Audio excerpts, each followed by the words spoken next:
Perfeito, então. Pessoal, boa noite a todos. Satisfação encontrá-los aqui nessa aula. Aqueles que forem assistir também em um horário alternativo. A satisfação que vocês possam participar desse momento da nossa pós-graduação em Gestão da Inovação. Essa disciplina é uma disciplina básica que está dentro do nosso curso aí no começo para trazer, na verdade, né, o que é inovação e trazer algumas discussões inerentes a isso e posicionar vocês frente a esse mundo da inovação, tendo em vista que nós temos alunos aqui oriundos de diversos campos do conhecimento e que trabalham em diferentes áreas. Então é interessante a gente discutir essa disciplina mais abrangente para então poder posicioná-los frente aos conceitos de inovação.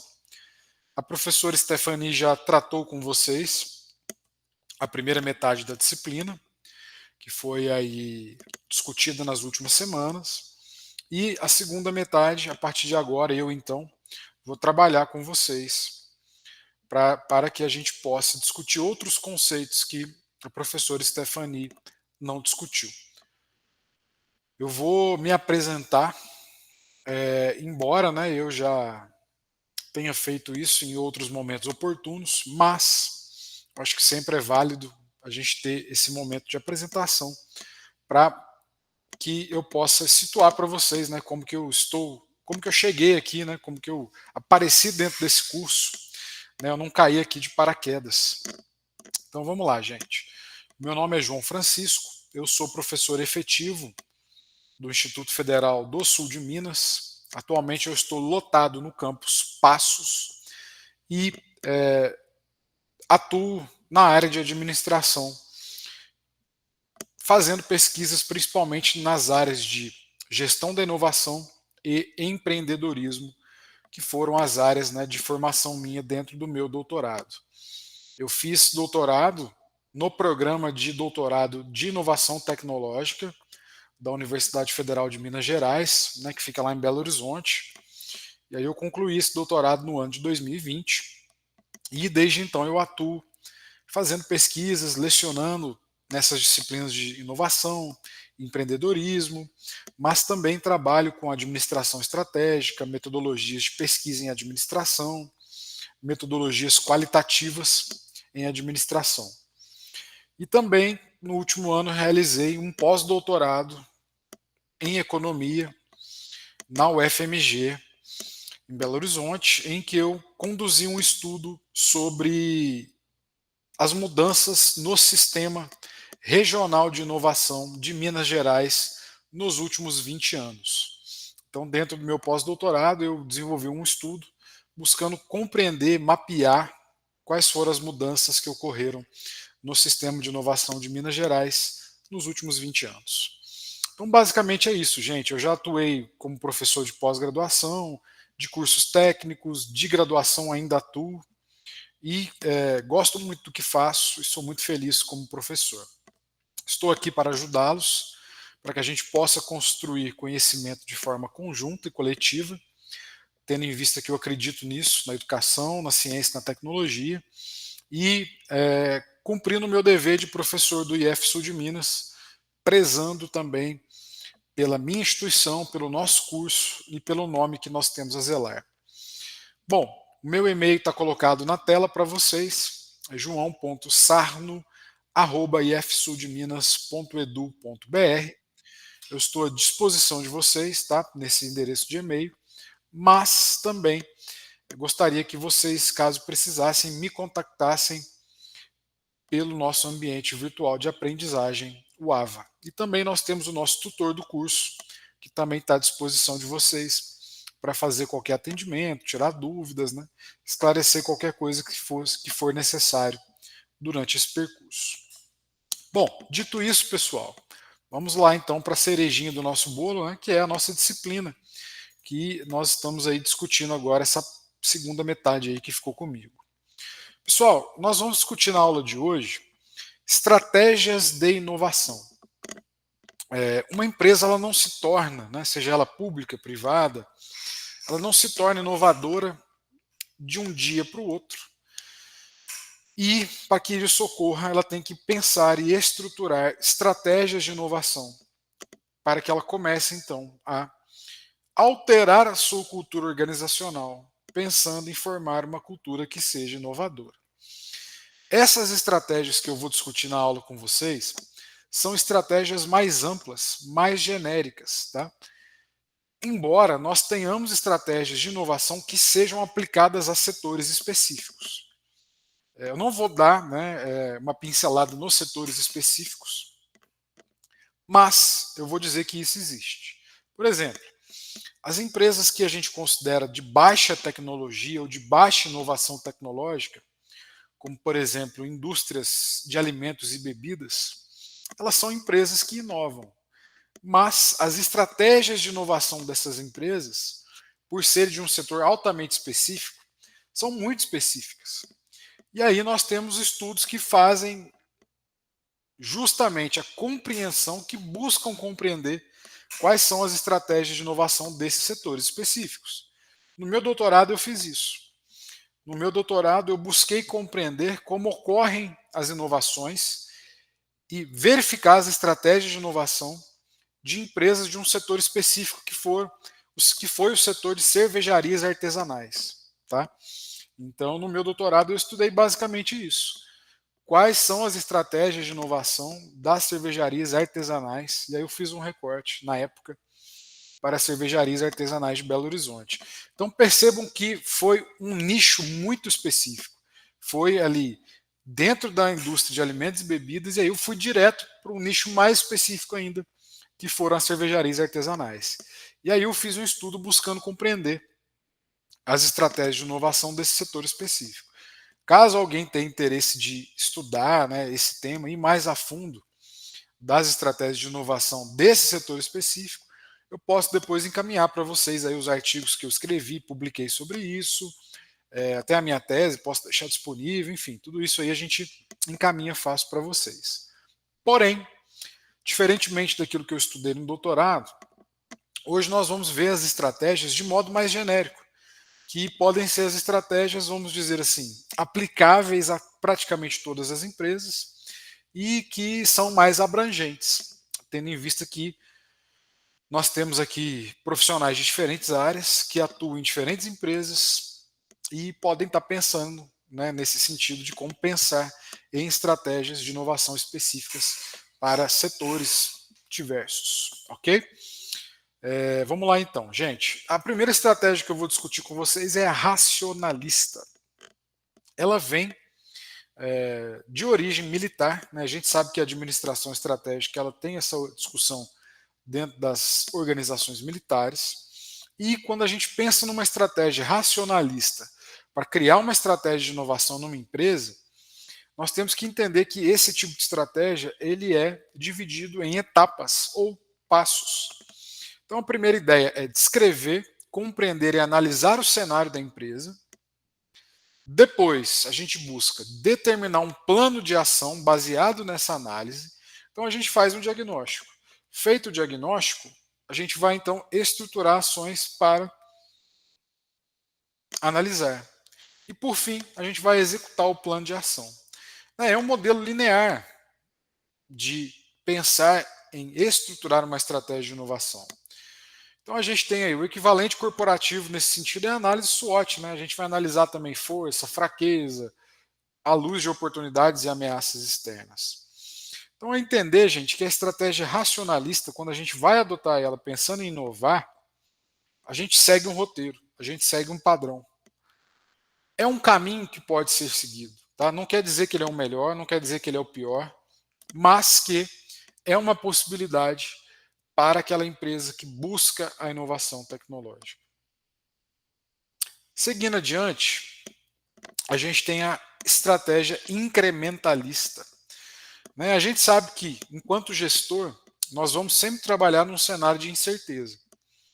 Nós não temos certeza de nada, a gente sabe que a economia é muito cíclica, que a política influencia na economia, que a gente pode ter um cenário de incerteza, por exemplo, vindo de uma pandemia. Então a gente trabalha sempre, quando nós somos gestores, no cenário de incerteza.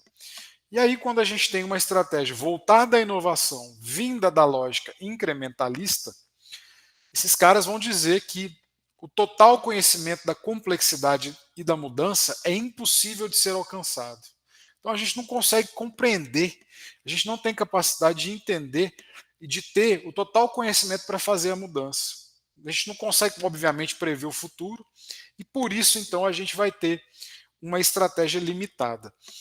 Não sei a formação de vocês, né? Nós temos aqui alunos de diferentes campos do conhecimento, mas eu vou falar um pouquinho de Herbert Simon, né? E o processo decisório. Ele ganhou um prêmio Nobel de Economia, o Herbert Simon, discutindo a teoria do processo decisório. Eu vou resumir aqui o resumo do resumo, né?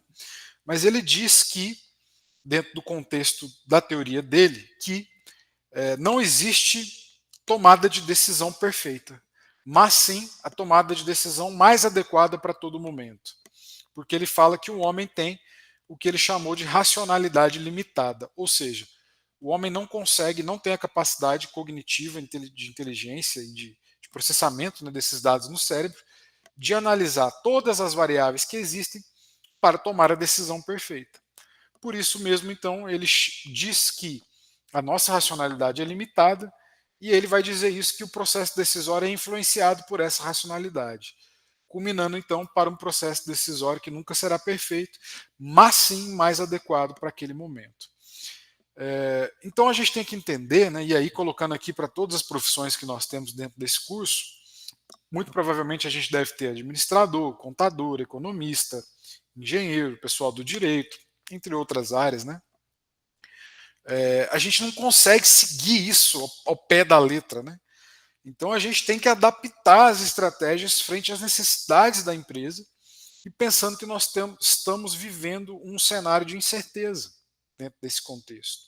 E aí a empresa, gente, ela tem que ter uma habilidade quase que camaleônica de termos, dentro desse contexto camaleônico, adaptarmos a todos os momentos, a todas as possibilidades, a todas as demandas que existem.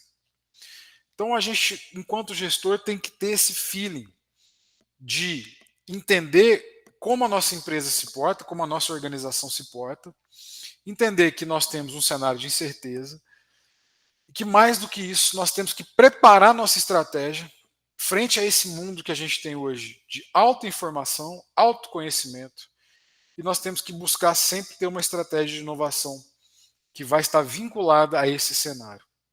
Então percebam, pessoal, o quanto é desafiador, né? Para os meus alunos de graduação que estão formando em administração, eu viro para eles e falo assim, gente, eu tenho dó de vocês, porque vocês serão os futuros gestores de pessoas, de marketing, né? Às vezes é o dono da empresa que faz tudo.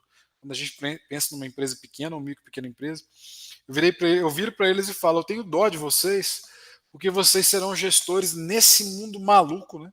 E aí, trazendo para a sociologia, o Bauman, né, fala daquele mundo líquido em que tudo é incerto, que tudo é efêmero, e vocês têm que ter a capacidade de gerir dentro desse contexto. Caso contrário, as organizações que vocês irão gerir vão estar fadadas ao fracasso, não estarão preparadas para a inovação, serão vencidas pela concorrência, né? Então, a empresa, de maneira geral, quando a gente pensa na estratégia de inovação incrementalista, ela tem que tomar medida e mudança rumo ao objetivo que ela propôs de inovação. Ela tem que ter a capacidade de medir e avaliar os efeitos dessas mudanças, né? Por isso a importância do PODC, planejamento, organização, direção e controle. E, frente a esse cenário de mudança, ela vai precisar ajustar, caso seja necessário, porque a gente sabe que o mundo é muito incerto. Então, eventualmente, ela vai ter que ajustar os objetivos e decidir sobre os próximos passos. Então, percebo que a estratégia incrementalista, ela quase que joga água no chope, né, vamos dizer assim. Porque ela fala que a gente tem que inovar, ter a coragem de inovar e inovar dentro desse cenário altamente incerto, em que nós temos que tomar decisões, mudar, ter a capacidade de avaliar essas mudanças e ajustando com as medidas de controle para que as mudanças sejam de fato implementadas e, por consequência, a inovação tecnológica ocorra. É um cenário que, quando a gente começa a pensar, a gente percebe que é um tanto quanto complicado, né? É um tanto quanto desafiador. Bom, dentro desse contexto, gente, as implicações para a gestão são muitas, né? A estratégia de inovação ela é uma aprendizagem organizacional. Então, a empresa, quando ela vai se voltar para inovar, ela vai estar aprendendo. Por isso a inovação é cara, por isso a inovação é incerta, o risco é altíssimo. Né? E aí é ter a capacidade de lidar com incerteza, promover a participação ampla, construindo uma cultura organizacional de inovação. Porque tem muita empresa hoje em dia, e isso me incomoda um pouco não, me incomoda muito no contexto da inovação. Tem muita empresa que acha que inovar é colar post-it coloridinho, pintar uma parede de rosa, deixar todo mundo ir trabalhar de bermuda, colocar uma máquina de Coca-Cola e achar que está inovando, arrasando dentro desse contexto. Mas, na verdade, a inovação é muito mais do que isso, do que esse contexto colorido, alegre e feliz, que muitas das vezes tentam vender. Ela demanda uma estratégia complexa de cultura organizacional diferenciada, de participação, e muitas das vezes a gente sabe que muitas organizações são avessas à participação, são avessas a muitas fontes de informação, não são abertas a mudanças, embora o mercado exija e coloque isso para a gente com as evidências que a gente percebe. Então a gente tem que entender que, dentro desse contexto de inovação, o que uma empresa faz e o que ela adota de estratégia inovadora, muitas das vezes não pode ser replicado em outra empresa. Porque, de novo, nós temos contextos únicos, empresas de diferentes setores. Nós estamos no Brasil, que é um país continental, então a cultura organizacional, muitas das vezes, de uma empresa mineira, não é a mesma cultura organizacional de uma empresa gaúcha, de uma empresa paulista, de uma empresa pernambucana, e por aí vai. A regionalidade também influencia e importa. Então é entender esse contexto de que a inovação ela é única. E a construção da estratégia de inovação não é uma construção simples, aplicável, replicável, que tem uma receita de bolo. E aí, em termos gerais, o que eu posso trazer para vocês, pessoal, parafraseando, né, o professor Gustavo, que dá aula de empreendedorismo aí para vocês, não existe receita de bolo para inovar. Então, quando a gente fala em construção de estratégia para estruturar uma empresa inovadora, o que um faz não necessariamente será sucesso em outra empresa. Então a gente tem que estar muito atento a isso. Isso também contribui para a incerteza da inovação tecnológica e desse processo de criação de inovação. Seria muito fácil, né, e muito simples se existisse uma receita de bolo ou um caminho a ser percorrido e eu virasse para vocês aqui e falasse, pessoal, para inovar é muito fácil. Vamos transformar tudo num ciclo, colar post-it à torta e à direita aqui, deixar o pessoal vir trabalhar de bermuda, chinela havaianas, colocar uma máquina de refrigerante, distribuir chocolate à vontade e a partir de agora todo mundo vai inovar. A partir de agora a gente vai bater o Google, a Apple, a Samsung, Petrobras, a Embrapa, a Embraer e vamos ter empresas altamente inovadoras. Não é assim. Quem dera se fosse, né? Então cuidado também com esses coaches de internet aí que vendem a lógica da inovação como se fosse algo simples. Bom, e aí a gente tem alguns caminhos que a literatura aponta, né? O Michael Porter vai trazer alguns caminhos. E aí eu coloco essa pergunta, né? A empresa, então, quando ela vai construir uma estratégia inovadora, ela vai liderar essa estratégia ou ela vai acompanhar as inovações de outras empresas que já inovam, que já são, vamos dizer assim, PhD, líderes na inovação? Bom, tem algumas possibilidades que o Michael Porter vai discutir que a gente pode pensar. A primeira delas é a liderança da inovação. Algumas empresas, né, que estão aí no mercado, elas vão buscar ser as primeiras a negociar, primeiro a ter liderança tecnológica. Só que são empresas que têm um comprometimento organizacional, uma cultura enraizada de inovação, a criatividade. São empresas que estão acostumadas a lidar com risco, que estão acostumadas a lidar com fonte de conhecimento, necessidade, reação de consumidor. Né? A Apple, por exemplo, é uma empresa nesse sentido. Ela está acostumada com esse risco. Ela investe em P&D, ela tem um esforço nesse sentido. Então, ela lidera no quesito inovação e ela nada de braçada. A Samsung pode ser um caso também, entre outras, tá? Quando a gente pensa aí na indústria farmacêutica, a Novo Nordisk, né? Principalmente com a introdução do Ozempic, aí, a semaglutida, né? Um medicamento que está ajudando aí a tratar a obesidade, que é um problema de saúde pública, né? Então é uma empresa baseada em liderança tecnológica, que está também trabalhando ali com risco. Segunda possibilidade, que está aí no slide, é o número 2, o acompanhamento da inovação. As empresas muitas vezes buscam, quando tem nesse contexto a cultura organizacional enraizada, entrar mais tarde no mercado. E aí, entrando mais tarde, elas vão buscar a imitação. Elas vão atrás dos líderes tecnológicos, imitam aquilo que os líderes fazem. E para fazer isso, elas vão fazer engenharia reversa, testar, avaliar produto, desmembrar o produto da concorrência, né? Compreender como ele funciona, entender do que ele é feito e buscar copiar para colocar tudo isso no mercado e atrair os consumidores. E cortando, né, o aprendizado e os custos de fabricação. Muitas empresas chinesas fazem isso, né? Engenharia reversa em eletrônicos, automóveis. Tem a questão de propriedade intelectual que esbarra nisso também, né? As questões legais e éticas. Eu não vou me ater a isso aqui, porque vocês têm uma disciplina para discutir propriedade intelectual específica no curso, mas acompanhar a inovação também é isso. É você imitar, é você fazer uma engenharia reversa naquilo que o seu concorrente coloca no mercado e atuar nesse sentido, construindo cópias, itens e inovações altamente semelhantes e colocando essas inovações no mercado para que elas sejam, então, aplicadas e compradas, né, adquiridas por aqueles consumidores. Bom, a gente tem também uma discussão que eu gostaria de trazer para vocês, inovadores versus acompanhantes, né, e o Porter vai chamar de fronteiras difusas. Né? Na prática, o que o Porter diz? Que a diferença entre os inovadores e seguidores muitas das vezes é pouco clara. Né? Um estudo realizado com 2.273 empresas mostrou que os pioneiros mantêm altos gastos em pesquisa e desenvolvimento, mas voltados a inovações incrementais. A Apple faz isso, né, gente? Ela investe muito em pesquisa e desenvolvimento, mas de um ano para outro as mudanças nos iPhones são incrementais, né? São poucas mudanças de um ano para outro.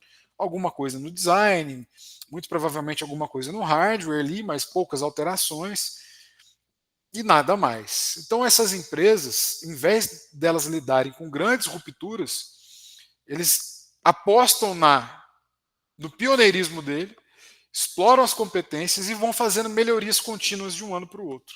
A Apple é o exemplo clássico disso. Né? E tem também as estratégias dos entrantes tardios, que são aquelas empresas que vão adotar uma de duas abordagens. Quais são elas? A primeira delas, competências alternativas, que é distribuir aquele aparelho, vamos falar de celular, distribuir, fazer um marketing, ter um suporte muito melhor que o concorrente, ou fazer uma inovação relevante, né? Buscando competir com os pioneiros em igualdade de condições. Porém, a inovação relevante ela tem um custo muito alto. Né? Para você conseguir competir com a Apple pensando em inovação tecnológica, você tem que trazer algo novo que ela ainda não trouxe. E isso tem um custo, tem uma incerteza. E a inovação relevante, então, tem-se um risco maior. Né? E aí você vai, muitas das vezes, reduzir o preço, ter canais de distribuição melhores, marketing, suporte, né? Que são as competências alternativas desses entrantes tardios no contexto da inovação. Bom, o que a gente tem que entender é que essa teoria do Porter ela vai subestimar o poder da mudança tecnológica, de transformar estruturas industriais e supervaloriza a capacidade de administradores de criar e implantar estratégias de inovação. Né? Dito de outro modo, pessoal, o Porter vai subestimar a importância de trajetória tecnológica, competência organizacional e tecnológica específica de empresas para explorá-las. Né?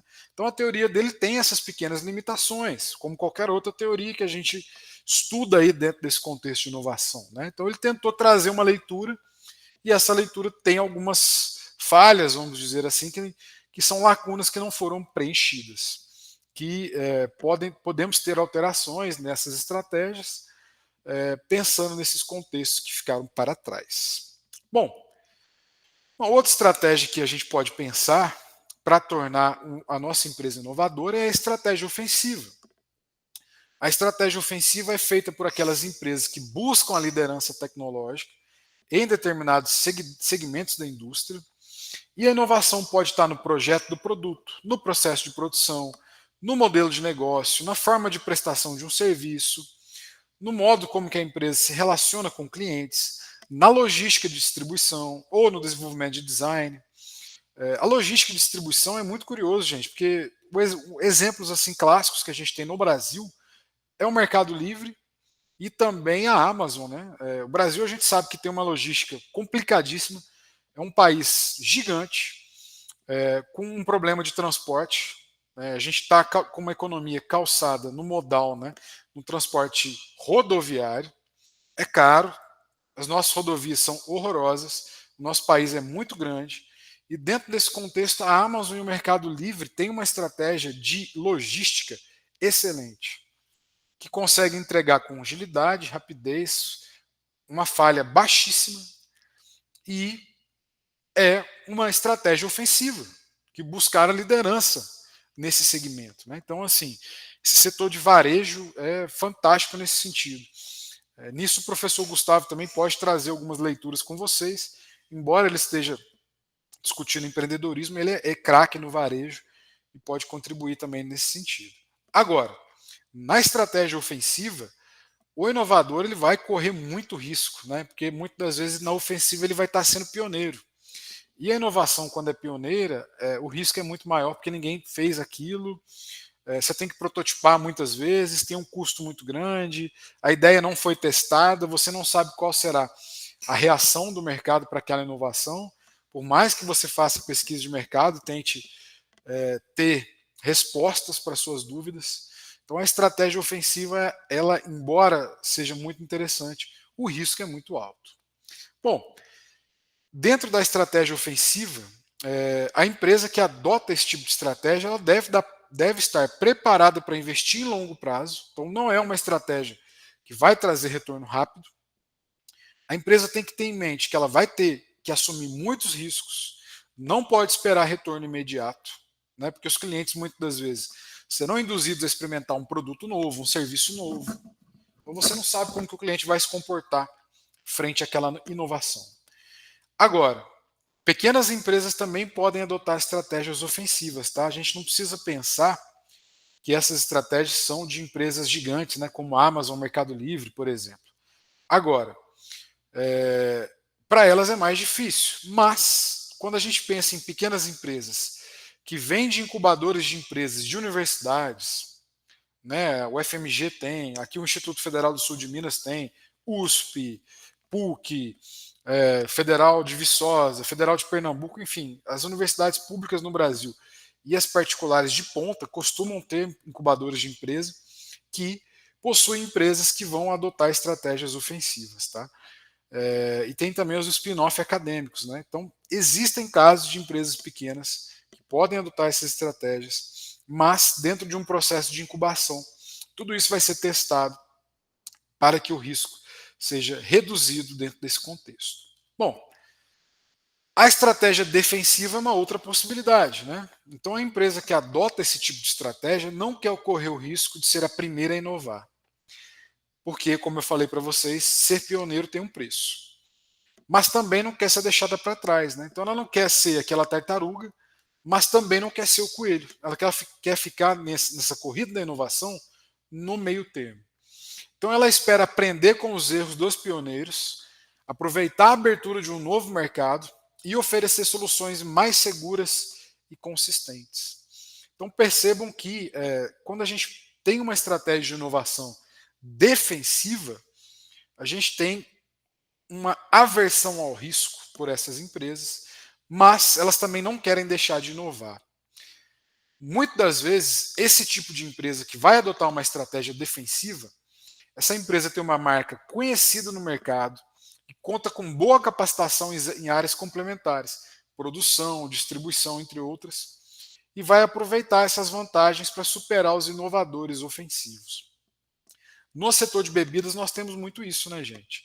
A Ambev tem, né, uma marca, tem marcas altamente conhecidas no mercado cervejeiro, tem capacitação de ponta em áreas complementares e eventualmente lança, né, novas cervejas, cervejas artesanais ou especiais, agora cervejas com redução de carboidrato, cervejas, por exemplo, sem glúten, né, justamente para inovar de maneira defensiva, porque ela já tem o know-how de como fazer cerveja, ela já tem produção no Brasil todo, distribuição, então ela aproveita essa vantagem para incluir esse tipo de produto, tá, no mercado. A estratégia defensiva, gente, de inovação, ela não pretende apenas copiar, tá, mas sim superar os outros inovadores. Então a empresa tem que ter uma capacitação técnica própria também para inovar de maneira defensiva. Então percebo que a inovação não é um morango, né? Ela não é um doce, não é simples, não é mole-mole, não é fácil. Tem que ter um contexto dentro da organização para que mesmo que a estratégia seja defensiva para inovar, ela consiga inovar. Bom, uma outra questão quando a gente analisa a estratégia defensiva de inovação é que aquelas empresas com amplo parque instalado, elas têm interesse em prolongar o ciclo de vida dos seus produtos, porque é um produto rentável, né? Mesmo maduro, são produtos que o mercado compra, adquire, e a empresa, como ela tem um produto ali que vende muito, que está consolidado, ela não quer que o ciclo de vida dele seja rápido, ela quer que esse ciclo de vida seja prolongado. Então, muitas das vezes, esses produtos eles têm vantagens competitivas frente a produtos que têm inovações mais recentes. Por exemplo, são produtos amplamente utilizados por consumidores aprisionados pelo hábito, são fabricados por meio de processo produtivo otimizado ao longo do tempo, em função da oportunidade de aprendizado dinâmico. E três, os custos de desenvolvimento já foram amortizados, permitindo preços competitivos. Então, percebam que quando a empresa encontra esse produto, dentro da estratégia defensiva, ela quer então prolongar esse ciclo de vida do produto e usar e abusar das vantagens competitivas que esse produto tem em relação aos concorrentes. Gente, nós temos vários exemplos de produtos e empresas que podem preencher, né, para a gente poder entender esse contexto. Eu enxergo aqui a Coca-Cola, a Heineken, entre outros, tá? E aí vocês ficam à vontade para a criatividade de vocês trazer produtos ou empresas ou setores e segmentos que usam a estratégia defensiva nesse contexto. Bom, uma outra estratégia de inovação é a imitativa. Então, ao contrário dos inovadores defensivos que pretendem aprender com o erro de pioneiro e aprimorar a tecnologia, a empresa que imita, ela não tem vontade de ser líder, muito menos ter grandes lucros com a introdução da inovação imitativa. Porém, ela pretende marcar sua presença no mercado, oferecendo um produto semelhante aos existentes e que tenha alguma vantagem competitiva, como por exemplo o preço, tá? O tempo de defasagem da introdução do produto vai depender das circunstâncias do mercado, da região ou do país, e também a proteção do mercado local, né? A viabilidade dessa estratégia imitativa. Gente, a estratégia imitativa é usualmente adotada em países em desenvolvimento. Então, o Brasil está aí nesse contexto, tá? Principalmente em mercados em que as empresas inovadoras não atuam diretamente. No Brasil, no passado, né, aí vamos colocar nos anos 90, a gente tinha um protecionismo que encorajava esse tipo de estratégia, favorecendo a entrada de mercado de empresas nacionais de pequeno porte. E aí, no governo Collor, a gente teve a abertura, né, do mercado para importação e mudou o contexto brasileiro. Mas trazendo para um contexto econômico mais contemporâneo, a gente teve no Brasil nos últimos anos uma invasão dos celulares daquela empresa chinesa, né, Xiaomi ou Xiaomi, como quiserem pronunciar, que é uma empresa que tem uma tecnologia, mas ela também tem um quê de imitação, né, com seus produtos, com os líderes tecnológicos na área de smartphone.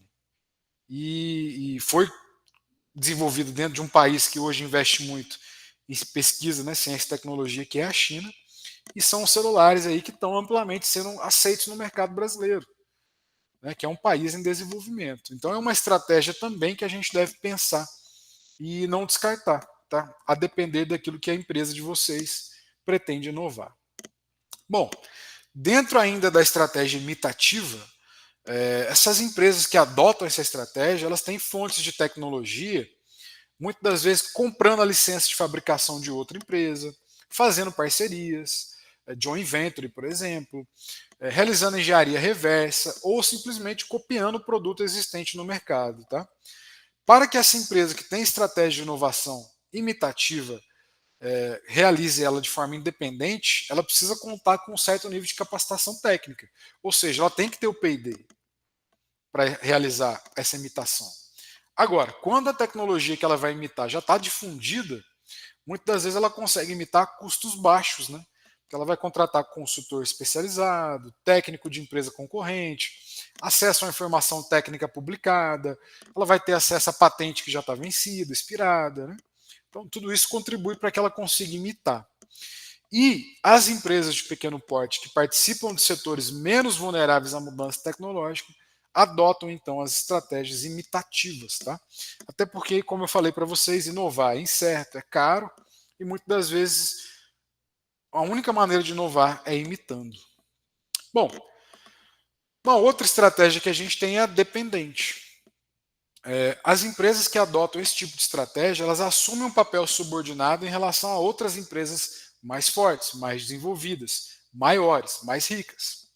Essas empresas dependentes, elas nunca vão dar o pontapé inicial de promover mudanças técnicas nos seus produtos, a não ser que os clientes exijam, necessitem dessas demandas e as empresas vão depender de outras para obter instruções técnicas para inovar. Tá? Então, às vezes, com a mudança social, econômica, os clientes vão necessitar de mudanças naqueles produtos e serviços que essas empresas oferecem, e aí a partir disso que a empresa vai, então, inovar. Geralmente essas empresas, gente, não contam com capacitação própria para alterar o processo produtivo, lançar novos produtos, então tem baixo investimento em pesquisa e desenvolvimento, tá? E a estratégia dependente não é necessariamente um ato voluntário da empresa, mas pode ser uma exigência de parceiro comercial, de fornecedor, de controlador.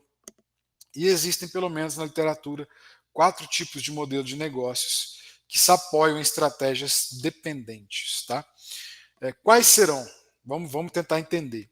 O primeiro dele é a produção de marcas de terceiros. Empresas que produzem conforme as especificações do comprador, né? O design, qualidade. Então ela tem uma dependência comercial de quem compra. Apesar dela ter acesso ao mercado, a margem de lucro é baixa devido à concorrência, ok? A segunda possibilidade são as franquias. Então o franqueado, né, ele vai operar com um sistema pronto, ele já tem tudo mastigado, loja, processo, produto, treinamento. Ele não pode fazer alteração por força de contrato, porque a rede da franqueada tem que ser padronizada. Então, muitas das vezes, as franquias têm essa questão de estratégia de inovação dependente. Tudo que o franqueado quiser inovar, ele vai ser barrado, ou ele vai ter que pedir autorização, ou vai vir a inovação já empurrada da franquia para o franqueado. Bom, dito isso, então, vamos verificar a estratégia tradicional e oportunista. Tá? Bom, empresas com estratégia tradicional, gente, elas vão manter os produtos estáveis por falta de demanda, pela concorrência ou pela capacidade técnica. E as inovações dentro desse contexto vão ocorrer apenas de forma incremental. Então, serão poucas alterações dentro dos produtos e serviços oferecidos. Um exemplo são os produtos com forte identidade ou caráter artesanal, que vão resistir a mudanças. E aí o exemplo clássico que eu trago é do requeijão catupiry, que preservou aquela embalagem de madeira tradicional por décadas, por ter dentro desse contexto um forte apelo e não tinha necessidade de inovar e ter esse apelo dentro desse produto já aceito pelo mercado. Bom, o último tipo de estratégia tecnológica, pessoal, é o oportunista, que está associado à exploração de nicho de mercado, oportunidade temporária, né? A gente viu aí, a pandemia forçou a necessidade da gente ter novos mercados e novos negócios. Alguns foram temporários por conta da pandemia. Então, sempre existe a possibilidade do empreendedor identificar alguma nova oportunidade em mercados em rápida transformação e que muitas das vezes não requer grande investimento em P&D. Muitas das vezes a inovação não necessita de um grande investimento em P&D. E aí, algumas empresas conseguem prosperar entrando em um nicho de mercado que ninguém havia percebido antes. Então, ela vai resolver essa demanda de mercado. Né? A gente viu aí na pandemia o crescimento de serviço de delivery, de home office, de atendimento virtual aumentando cada vez mais. Né? Na medicina, aí a questão da teleconsulta, não só na medicina, mas no serviço de saúde. Né? Enfim, nesse contexto de estratégia de inovação tradicional e oportunista, a imaginação e o conhecimento das necessidades são ingredientes mais importantes para gerar inovação do que propriamente a capacitação técnica dos inovadores. Tá? E a pandemia foi um celeiro de inovações dentro desse contexto de oportunidades. Bom, a estratégia oportunista ela é uma estratégia frequentemente adotada em situações especiais que vão abrir janelas de oportunidades. Tá? E a literatura aqui trouxe, por exemplo, a crise energética que o Brasil viveu, né, nos anos 2000, aí no segundo governo Fernando Henrique Cardoso, onde a gente teve novos fornecedores de material elétrico para poupar energia, lâmpada de baixo consumo, luminária com sensor de presença. Então, tudo isso foi introduzido nesse contexto de crise energética. Então, um contexto de crise social e econômica gerou a inovação nesse contexto. E a pandemia também foi outro celeiro de oportunidades. Só que o empreendedor e o inovador tem que ter em mente que chegar rapidamente no mercado, dentro desse contexto, constitui o atributo essencial da estratégia oportunista de inovação. Pessoal, por hoje é isso. Bastante conteúdo, eu recomendo que vocês façam a leitura. Deixei já 2 livros e os capítulos 1, 2 e 3 de cada um, que a gente discute isso dentro do contexto. Tanto o livro do Tigre quanto do Tid do Bessante sobre inovação. Também deixei um artigo que está lá, mas parece que teve um probleminha na plataforma. Eu vou inserir novamente para que vocês também façam a leitura. Agradeço a presença e a atenção de todos. Vocês podem me encontrar no meu e-mail, que está aí em tela para vocês, e no nosso fórum de dúvidas.